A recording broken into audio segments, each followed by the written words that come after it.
Hi friends, எல்லோருக்கும் வணக்கம். எல்லோரும் எப்படி இருக்கீங்க? நல்லா இருக்கீங்களா? இன்றைக்கி அந்த கதையோட அடுத்த பகுதி தான் பார்க்க போகிறோம். அதுக்கு முன்னாடி நீங்கள் செய்ய வேண்டிய விஷயம் என்ன அப்படின்னு கேட்டிங்கன்னா, மறக்காமல் நம்ம இந்த சேனலை சப்ஸ்கிரைப் பண்ணிக்கோங்க. கீழே இருக்க பெல் பட்டனையும் கிளிக் பண்ணுங்கள். அப்போ தான் நான் போடுற வீடியோஸ் எல்லாமே உங்களுக்கு உடனுக்குடனே நோட்டிஃபிகேஷன் வரும். ஸோ மறக்காமல் சேனலை சப்ஸ்கிரைப் பண்ணிவிட்டு வீடியோ பாருங்கள் ஃப்ரெண்ட்ஸ். வாங்க நம்ம கதைக்குள்ளே போகலாம்.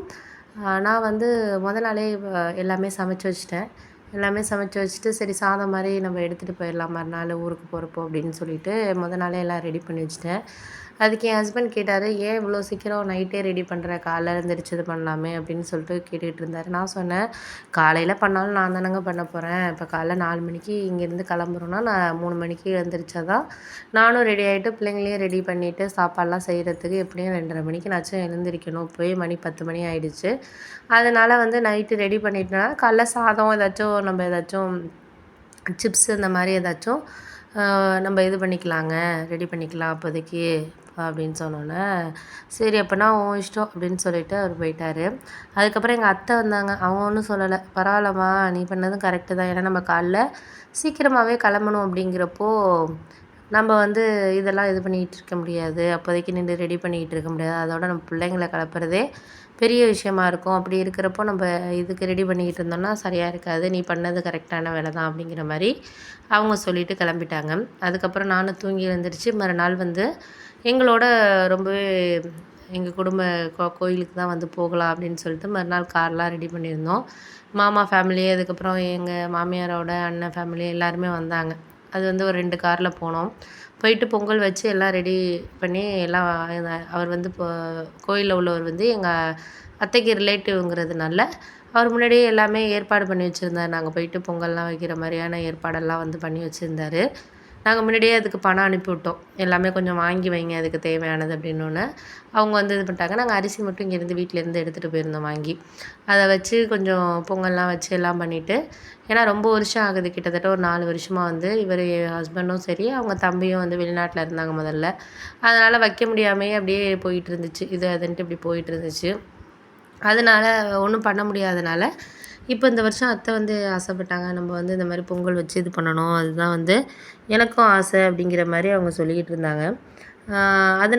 அதே என் மனசுக்குள்ளேயும் ஒரு விஷயம் தோணிக்கிட்டே இருந்துச்சு. நம்ம இது மாதிரி செய்யாமல் இருக்கிறனால நம்ம இதாக இருக்குது அப்படிங்கிற மாதிரி எனக்கு அது தோணிக்கிட்டு தான் இருந்துச்சு. தோணிக்கிட்டு இருந்தாலும் நம்ம ஒரு சில விஷயங்களை தோன்றதுங்கிறத காட்டியும் நம்மளுக்கு அது சரியானதாக இருக்கா அப்படிங்கிறத தான் நம்ம பார்க்கணும். ஒரு சில விஷயங்கள் நம்மளுக்கு கரெக்டான வேலை இருந்தால் மட்டும்தான் நம்மளுக்கு இது பண்ணணும் அப்படிங்கிற மாதிரி எனக்கு தோணுச்சு.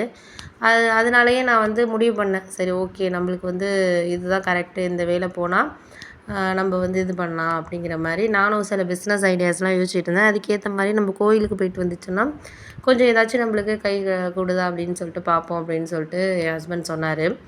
அதனாலேயே சரி கோயிலுக்கு கண்டிப்பாக போயே ஆகணும். அத்தையும் சொன்னாங்க, நீ வேணால் பாருமா, நீ நினச்சது நடக்கும், கண்டிப்பாக கவலைப்படாத. ஏன்னா கோயிலுக்கு போனால் நம்மளுக்கு கண்டிப்பாக 4-5 வருஷம் நம்ம செய்யாமல் இருக்கிறோம். அதனாலேயே கூட நம்மளுக்கு எதுவும் ஒன்றும் சரியாக வரல. இவனும் வெளிநாடு போனால் அந்தளவுக்கு சம்பாதிக்கலை.